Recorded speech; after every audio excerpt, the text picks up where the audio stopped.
Imagine spending your career helping others get stronger, only to discover you have the bone-weakening condition osteoporosis. Louise Maroon spent decades as a physical therapist focused on improving her patients' physical function while also making sure she herself stayed fit and active. So she was devastated to learn in her early 60s that she had severe osteoporosis. I mean, I could still cry about it. I had a huge time wrapping my head around it. I exercised every single day of my life since college. Every single day. Never miss a day of exercise. I still do. I was fit. I wasn't overweight. I had a very healthy diet. No smoking, no drinking.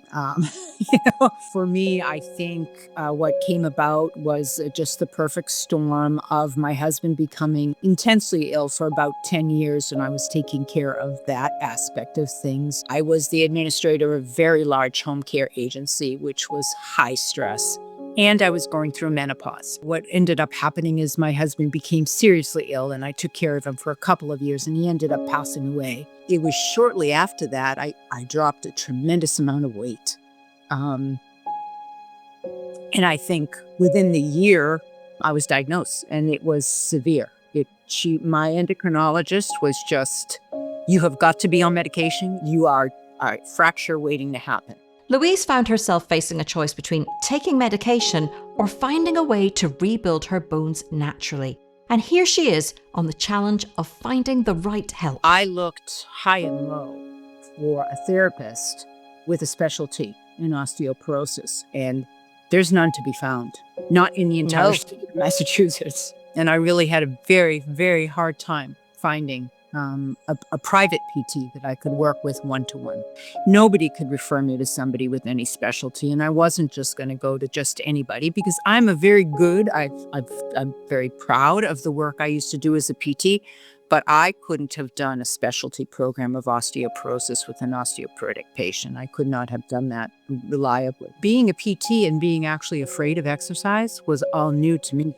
Very new to me. This is something I live by. I've treated hundreds and hundreds of patients in strength exercises, and I was always very active in exercise, believed in exercise, preached to everybody in my family about staying fit with exercise.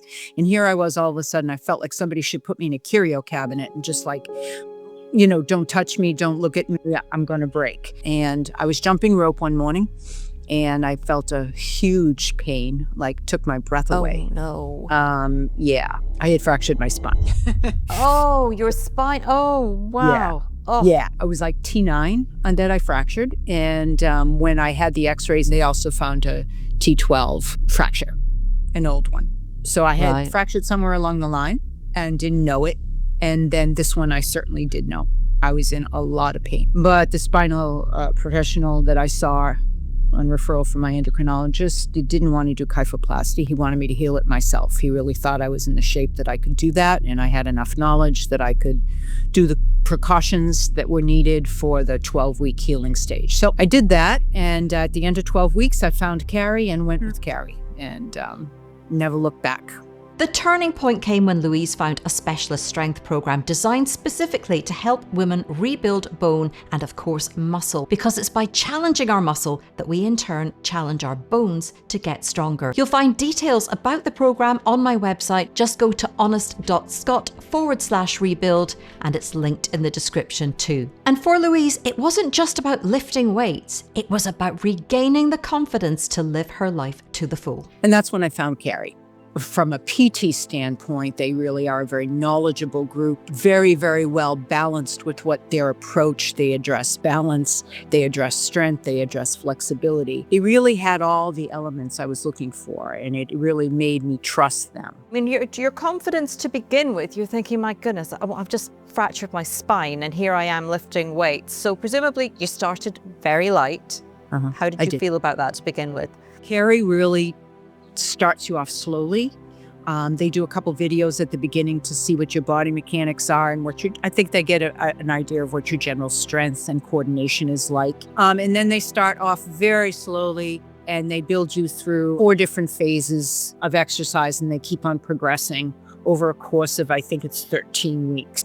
The PT in me was, very, very cautious and very, very critical, to tell you the truth. We just do that naturally. I never felt they were asking us to do something that just was borderline not safe or a little bit, questionable. They were very safe. They were very thorough. And I felt very confident and truly started to pull some of the body mechanics that they work on with us into my functional activities, and could really feel the strength that I was gaining in their classes, could feel it functionally happen in my gardening or my housework. Certainly felt it transfer to my daily life. I mean, as far as the strength training is concerned, what has the progression been in terms of the kind of weights you've been picking up and what you've been doing? So I've continued to progress, but very much more slowly than I did at the beginning. And there are the weights that I'm lifting of 30, 40 pounds, depending on which lifts I'm doing. And that's 30 pounds for each arm. So, it's like 60 pounds. That's good going. I can't really seem to get past that, though. I weigh 110 pounds. So I look at that as, a significant percentage of my weight. I would have hoped I got further, but I don't seem to be. Now, too, with my age, I think there's something to be said of, as much as I gain and move forward, there is some aging that's happening that's drawing it back a little bit. So I don't know, maybe I'm at my max, I'm not sure. I feel very fit. I feel able to do everything I need to do to maintain this property. I'm out there in the backyard mowing lawns, trimming hedges, whatever needs to be done, I'm doing. And I don't ever feel my back. I really don't. I don't feel any effect on my back. And I'm guessing that you feel a lot less fragile because gosh. You must have felt that you were about to break at any moment. If those women at Carrie had been in the room, I would have just been kissing and hugging them at the end of this program. Louise's results were so significant they even surprised her doctor. Now aged 68 and feeling stronger than she has in years, her journey has left her with a burning message for the medical community and for women everywhere. She believes we're missing the boat when it comes to early prevention and treatment through strength training. I can't tell you that the results that I have as of today are based only on Carrie, but I believe in my heart of hearts, it certainly is an element. The Timlos did not do this much improvement. In fact, my endocrinologist was like beside herself. I went from a very severe osteoporosis to osteopenic. And not even high osteopenic. It's, moderate osteopenic. It's an amazing change. I would wish that the physicians would have some type of training that medication is not always the go-to. And this is in multiple illnesses. I wish they were a little bit more holistic and understood the role that nutrition, herbal remedies, supplements, and exercise can play in reversing some of these disease processes. And I wish that physicians would refer people with osteoporosis or osteopenia. Let's get them when they're 40, 45 with osteopenia.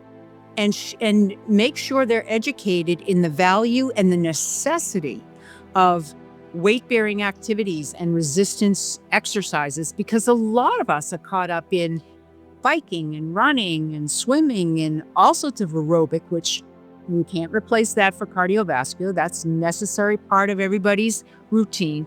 But we're missing the boat on the weight-bearing part of it. And if we could catch, like I preach to all my nieces who are in their 40s, 45, approaching menopause. I'm a nutcase with them about, what are you doing about weight bearing? What are you doing about your exercise program? What are you doing about your nutrition? If physicians could make sure they were referring, as soon as they had a patient with osteopenia, go for, a 2-3 week session, or maybe, 4 visits with a therapist so they can educate you in body mechanics, the necessity of balance, give you a balance workout, flexibility and strength. And this is how you progress your strength. I think I think it could make a huge dent in how many people are then diagnosed with osteoporosis. Yeah, I'm just so grateful to Carrie, and just can't say enough about that group and can't promote enough. Now, And I feel like a therapist who's been asleep for 40 years and is just waking up to the fact that load those bones and don't be so afraid. But there are a lot of folks out there like me who don't have a ton of illnesses, are in fairly good shape, that truly can benefit from this. And we missed the boat on educating people on this. So the more we can get, and again, that 40, 45-year-old female population, man, nab them, get to them, because that's how we're going to slow this down. And then also the education for those of us who, have already crossed the road into osteoporosis, Well, I hope Louise's story inspired you, and do let us know what resonated with you in the comments. And if you or someone you know has transformed their health or fitness over 50, I would love to hear the story. A reminder, you'll find suggestions for how you can rebuild on my website, honest.scot/rebuild. Scroll down to the bottom of any page there and you can sign up to my monthly newsletter where I share my latest episodes and healthy aging content so you never miss out. And finally, to access regular vlogs and more healthy aging insights from me, you can join the channel as a member using the link below. But for now, thank you so much for being here today.